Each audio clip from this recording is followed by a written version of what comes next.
we have learned that firstly, more is not good, less is good. That's to begin with. And the game is also trying to understand that we need to have good quality properties. And when we went in, we were only in that mode like binge eating, buy, buy, Hmm. buy, buy. It was like as though all the properties in Australia are going to disappear tomorrow. We were like literally every 6 months, okay, Anjum, where's next? Where's next? Every time we go, we meet each other at the airports or we meet at the petrol pumps on the highway of motorway. And then we say, okay, what's next? What's next? So we were literally driving ourselves to such a stage that we had such a large portfolio. We didn't look what quality means, what discount means. And to be frank with you, we didn't have an exit strategy. You're listening to Property Investor Tales, stories from the front yard.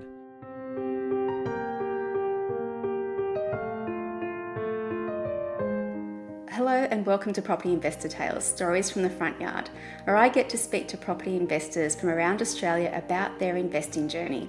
My name is Karen Chavez and I'm one of the advisors here at Positive Real Estate, where we help people build wealth through property.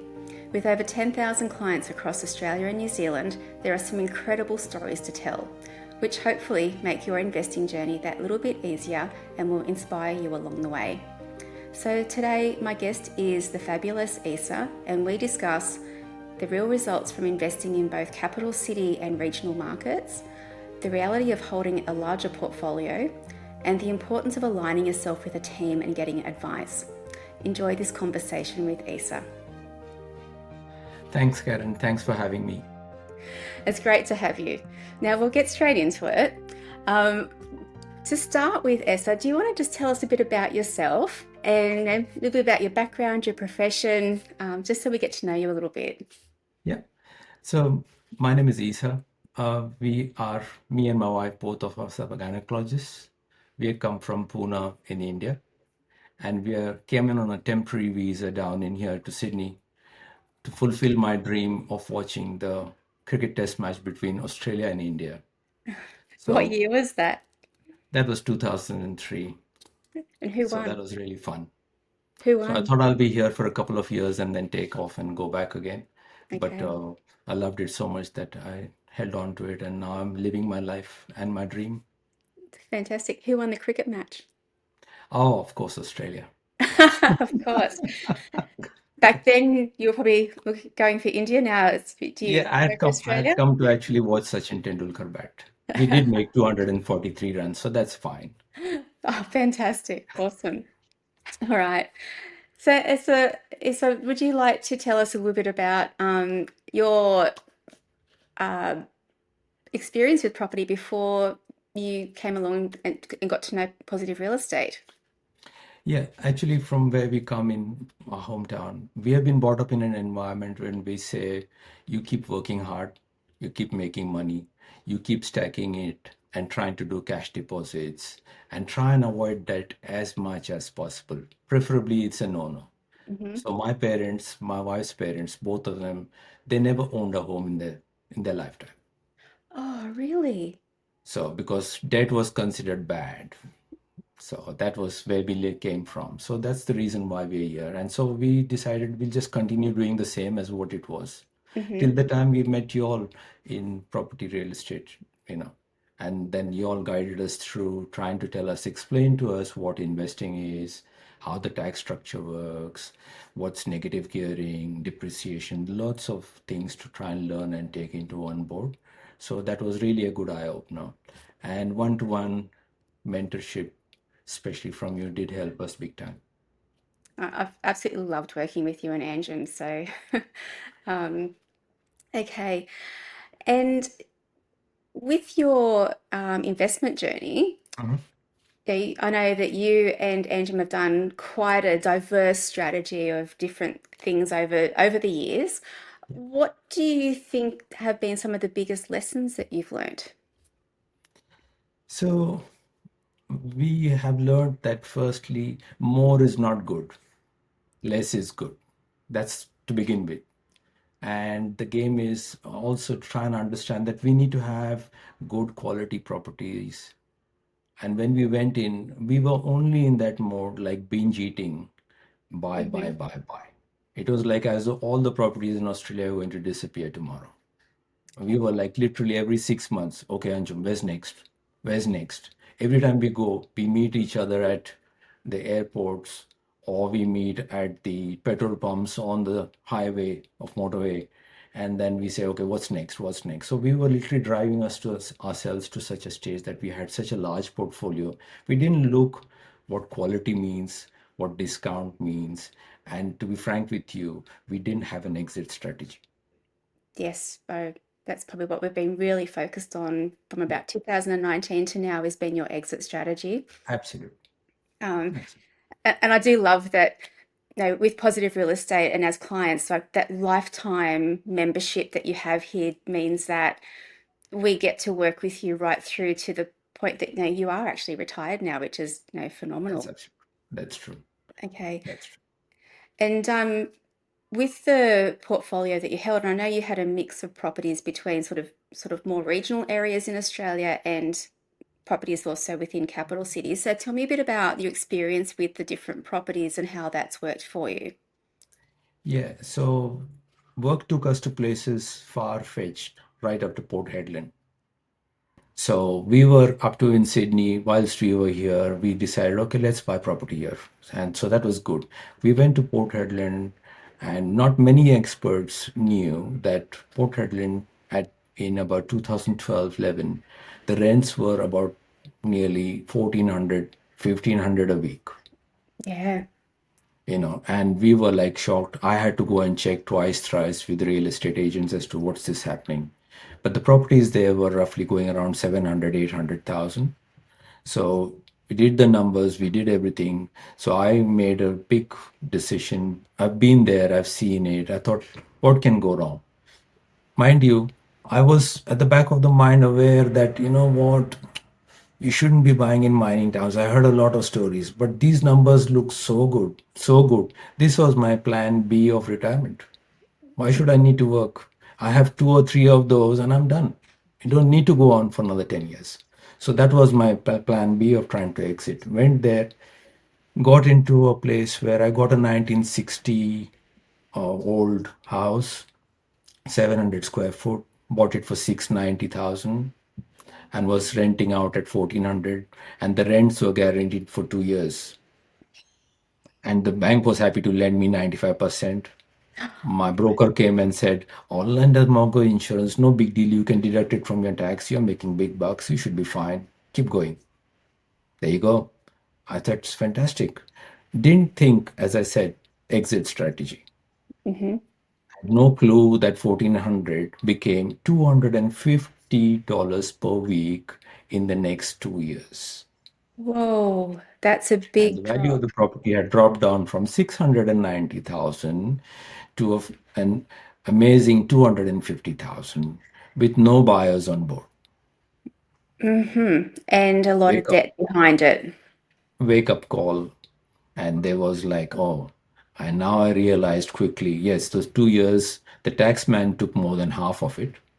Hmm. That's unaccounted. He's not going to return that back to me in any form or shape. And then now I realized what it was all meant, that why people kept saying it can be a boom and bust. So when you go through it personally, it hits you a little bit harder. Hmm. Yeah. So it took me 10 years to try and get out of it. Okay. And was Port Hedland, was that the first property purchase you did as an investment? It was maybe the third or fourth, but Okay. saying that we were now cocky and we knew everything was being done on the right track and we are happy to take a risk. And we had decided every 6 months we are going to add on to one property. That was our goal. Every 6 months we took 1 week off. At the background, you can see my kitchen table. We sat there with a cup of tea, and every time there's numbers being run over. And then on the internet, you go and click and see how clever you are. But now we had done even the final research of being there, working there, Hmm. going and checking on the properties, checking on the agents that everything is true, checking on the banks whether really they're going to lend us for this high risk venture, which they did happily because they know they're going to get the money back. Hmm. Yeah. And I think that's probably one of the the flip sides of maybe what you were doing too is that you were working in the towns and actually were working regionally as doctors in the areas. So you weren't just looking at them, online and remotely and No. detached. You were in there, and I think, and I see it with a lot of people when you're on the ground and in places, you do develop a little bit of a belief around what's happening there without any comparison of where else you could be going. We'd done our numbers, Karen, and trust me, we were happy for a rent of roughly around 700. So 690, if you do the 5% rule in property, Hmm. which everyone knows at the back of the envelope, you do 690, so 700, I'm happy. I'm getting 1400. What can go wrong? It can't drop. Any if it dropped for 700 is fine. But we didn't try and jot down the 250 number. And No, the worst most people thing wouldn't was even think of that. now, and there were no tenants, by the way, for 250, just to let you know. There was no one, no takers. So what happened in between is we had three air conditioners there. They got vandalized and been taken away by the local boys in town. So Whoa, then we had the cops, then we had the rest of the story. It was fun times. It was a learning experience. very You much know, so. it's always about learning. It's about more. People say your experience. It's only when you've been in the trenches and you copped it and you know every time, oh, this is really not the way to go about it.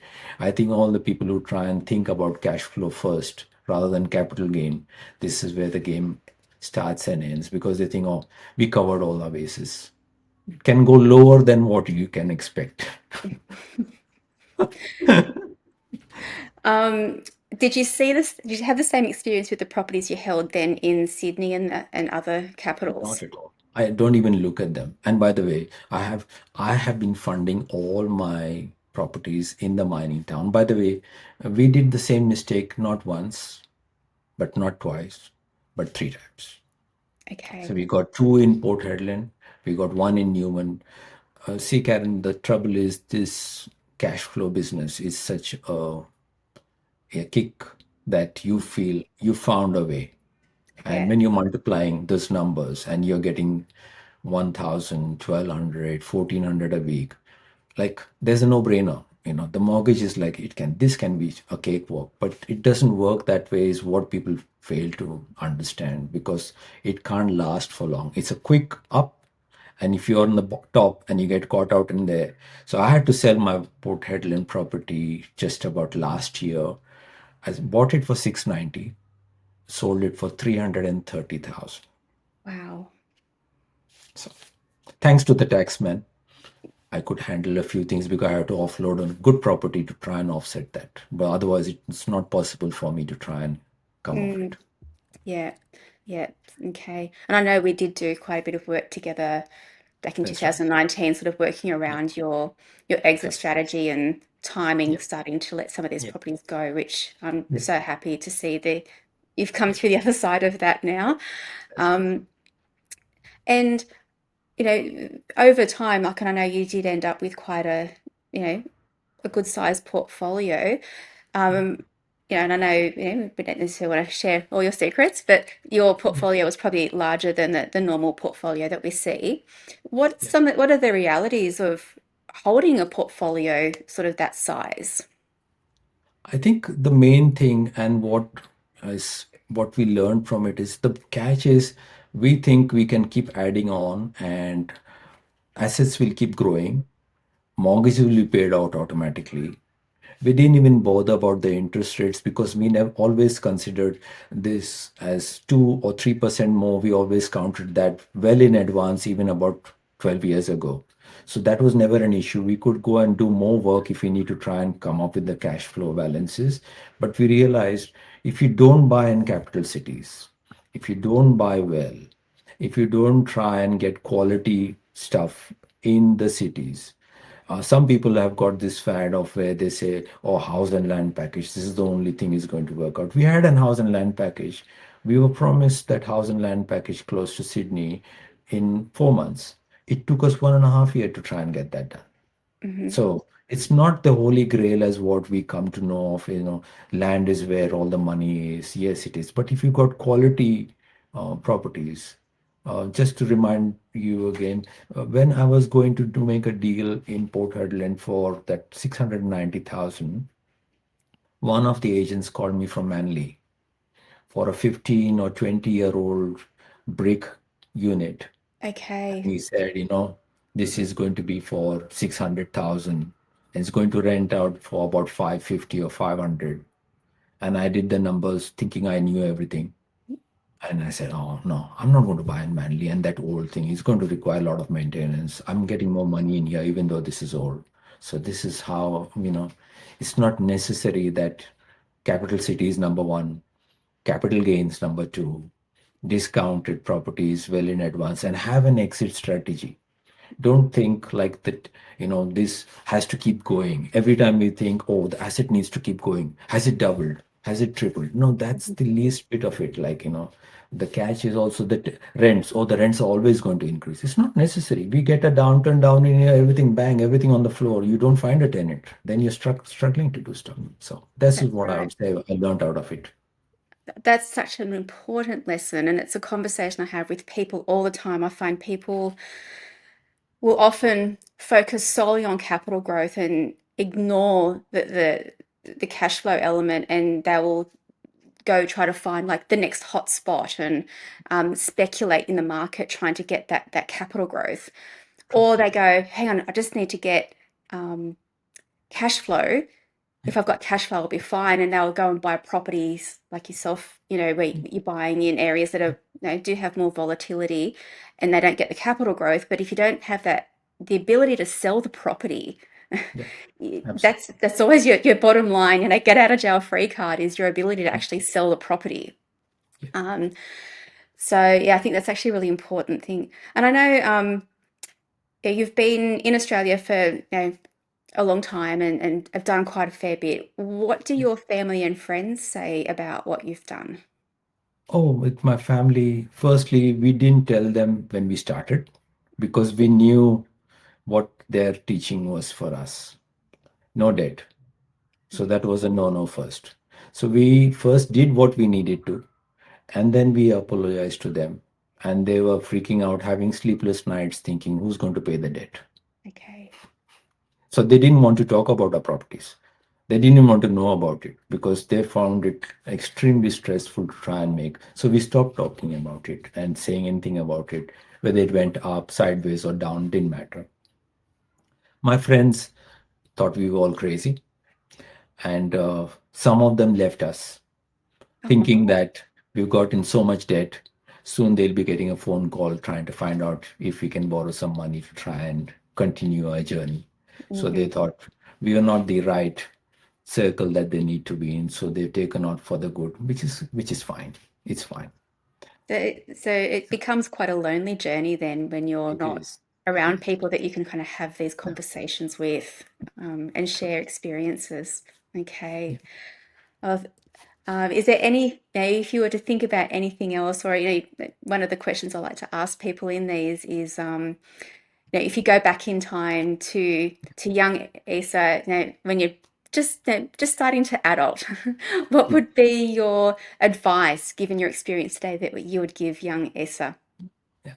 I'll start out first with, I think Jason, Sam, yourself, all at the PRE mentorship do talk about it, but it doesn't strike as well because, people tend to listen but not register it in their brain. Lots of times things have happened. They keep saying you need a mentor. Mhm. We've got you, Karen, as the mentor. And trust me, you've done more than what the mentorship fee was in any form or shape, because most of them people take advice from friends. Oh, I'm doing this, so you need to join in here, or from family saying that, oh, we need to get this project done. You need a third set of eyes who's going to try and explain to you what's good, what's bad, does the numbers stack, what's the exit strategy, are we getting a reasonable area, a good location in the city. This is not going to be a hard sell later when the tough times come in. So those first thing I would say is mentorship. I mean, nobody talks about it because this is not to try and bloat about PRE as such, but overall, and especially from the subcontinent, I've seen a lot of people thinking because most of them are skilled, educated, They have got a lot of experience and they think they can do stuff on their own. I think they need to try and put on a new mindset and try and think like mentors are worth in gold is what I'd say to begin with, which we didn't. We thought, tick, we know this. It went on. So that's number one.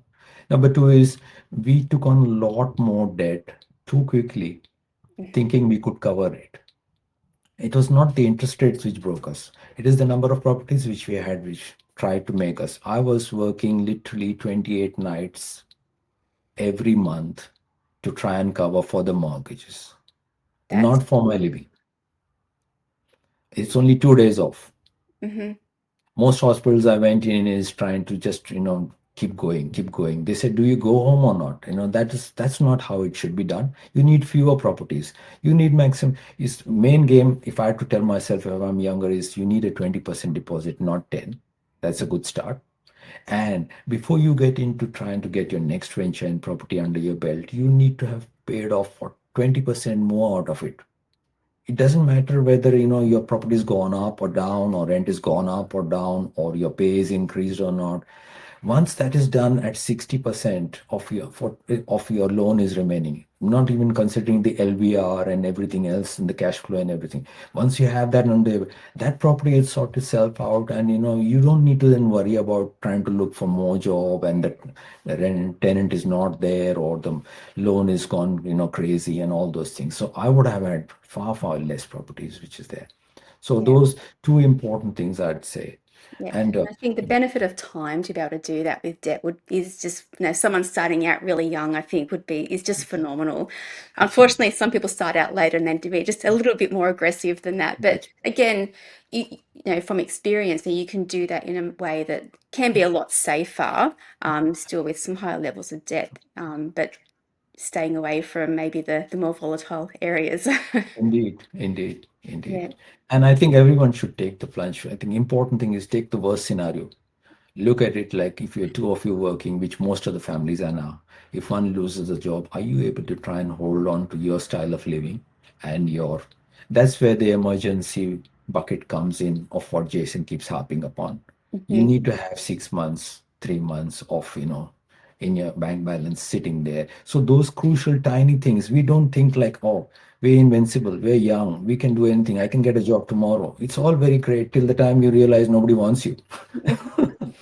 And sadly, as we get older, that can happen. Yeah. Absolutely. I've seen that with my father. I've seen that with my ex-husband. There's no, once we get into our 50s, work can be quite challenging. Indeed. So, all right. Well, Issa, it's been an absolute pleasure having you on the podcast today. Thank you very much for sharing your insights. And I'm again so blessed to have caught up with you and see the outcome of your journey and where you've got to. Congratulations on and everything that you've done. And I look forward to our next chat. Thank you very much, Karen. Thanks for having me. Cheers. Thank you. Bye-bye. Bye. Hey, thanks for listening to Property Investor Tales. Remember to subscribe so you get notified every time a new episode drops. As you can guess, I love hearing people's property investor tales. So if you'd like to share yours, then please get in touch with me via email at propertyinvestortales@positivementor.com.au. We would also love your feedback, and I would appreciate a 5-star review over on Apple Podcasts or Spotify. Remember, you can watch all of these podcasts over on YouTube at Positive Mentor or at positivementor.com.au. Until then, take care, happy investing, and bye for now.